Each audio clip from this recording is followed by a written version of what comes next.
Welcome back to my channel. ఈరోజు thumbnail చూశారు కదా, 1600 ఇప్పుడు కానిస్టేబుల్స్ అందరూ కూడా దీని గురించే బాగా కష్టపడుతున్నారు. 100 లాంగ్ జంప్ ఈజీగానే చేస్తారు. మీరు ఈ టైమింగ్స్ ఇచ్చారు బాగానే ఉంది, కానీ మాకు ఈ టైమింగ్స్ పడట్లేదని మీరు నన్ను అనొచ్చు. కానీ నేను ఇది ఓన్లీ గ్రౌండ్ పర్పస్ మాత్రమే చెప్తున్నాను, రన్నింగ్ పర్పస్ కాదు, ఓన్లీ గ్రౌండ్ పర్పస్ మాత్రమే. చూడండి, ఇక్కడ ప్రతి డయాగ్రామ్లో కూడా మీకు ఫినిషింగ్ ఎలా ఉంటుంది, దాని షేప్ ఎలాగ వస్తుంది, అక్కడ నుంచి టైమింగ్ ఎలాగ ఉంటుంది అన్న ప్రతి ఒక్కటి మీకు చెప్తాను. దీంట్లో మనకి ఎప్పుడైతే గ్రౌండ్ నుంచి రౌండ్ సర్కిల్ వచ్చినప్పుడు కర్వ్స్ దగ్గరే మనకి టైం మొత్తం వేస్ట్ అవుతుంది. స్టార్టింగ్ పాయింట్ నుంచి ఎండ్ చివరి ఉంటాం మనం, 1 2 3 4 5 6 7 8 అని. మనం 8లో ఉన్న వాళ్ళం స్టార్ట్ అనగానే 8లోనే పరిగెత్తొద్దు, 1లోకి వచ్చేసేయండి. 1లోకి వచ్చి వాళ్ళతో పాటు పరిగెడితే మీకు టైమింగ్ కలిసి వస్తుంది. ఆ విధంగా మీరు చేస్తే ప్రతి ఒక్క దాంట్లో మీకు టైమింగ్ కలిసి వస్తుంది.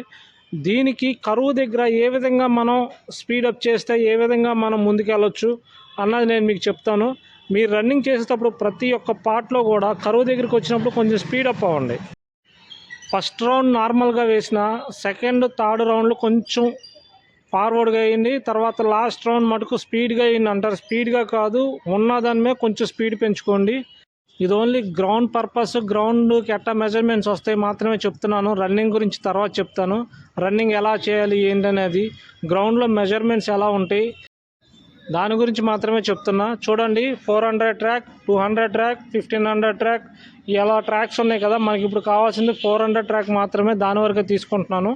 కమ్యూనికేషన్ ఆఫ్ ఫినిషింగ్ లైన్ అని చూసారా, ఈ లైన్ దగ్గర నుంచి స్టార్ట్ అవుతాం మనం. స్టార్ట్ అయిన దగ్గర నుంచి మీరు ఎప్పుడైతే ఉంటుందో కరువు దగ్గర నుంచి వెంటనే ఫస్ట్ లైన్లోకి వచ్చేసేయండి. ఫస్ట్ లైన్లోకి వచ్చేస్తే ఆటోమేటిక్గా మీకు కావాల్సింది ఏంటంటే 3 లైన్స్ మీకు డిఫరెన్స్ వచ్చేస్తే ఆటోమేటిక్గా మీకు టైమింగ్ అనేది చాలా కవర్ అయిపోద్ది. ఈ కర్వ్స్ దగ్గర మీరు చాలా ఇబ్బంది పడతారు. ఈ కర్వ్స్ దగ్గర మీకు సాధ్యమైనంత వరకు స్పీడప్ చేయండి. స్పీడప్ చేస్తే ఆటోమేటిక్గా మీకు ప్రతి ఒక్కటే ఉంటుంది. నేను మీకు డయాగ్రామ్లో చూపిస్తున్నాను చూసారా, చూడండి, కరెక్ట్గా 1 మైల్ అంటే ఇక్కడ దాకా వస్తుంది. ఫినిషింగ్ లైన్కి కొంచెం అవతల, అక్కడ నుంచి ఫినిషింగ్ లైన్కి నెక్స్ట్ వస్తుంది.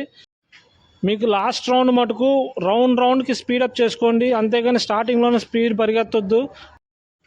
నెక్స్ట్ వీడియోలో మీకు రన్నింగ్ ఎలా చేయాలి, ఎటు నుంచి ఎటు పరిగెడితే ఎలాగ వస్తుంది ఏంటనేది చెప్తాను. ఇది ఓన్లీ కూడా గ్రౌండ్ మెజర్మెంట్స్ మాత్రమే చూపిస్తున్నాను. మీకు ఈ వీడియో నచ్చినట్టయితే లైక్ చేసి సబ్స్క్రైబ్ చేయండి. ఇట్లాంటి మంచి వీడియోలు ఎన్నో చేస్తాను. ఇలా కాకుండా మీకు ఏదన్నా ప్రాబ్లమ్స్, ఏదన్నా పరిగెట్టేటప్పుడు ఏదన్నా ఇబ్బంది అయితే కామెంట్ బాక్స్లో కామెంట్ చేయండి. సబ్స్క్రైబ్ చేయండి, చాలామంది చూస్తున్నారు కానీ సబ్స్క్రైబ్ చేయట్లేదు. ఫ్రెండ్స్, మీరు లైక్ చేసి సబ్స్క్రైబ్ చేస్తే ఇంకా మరెన్నో వీడియోలు చేస్తాను. Thank you.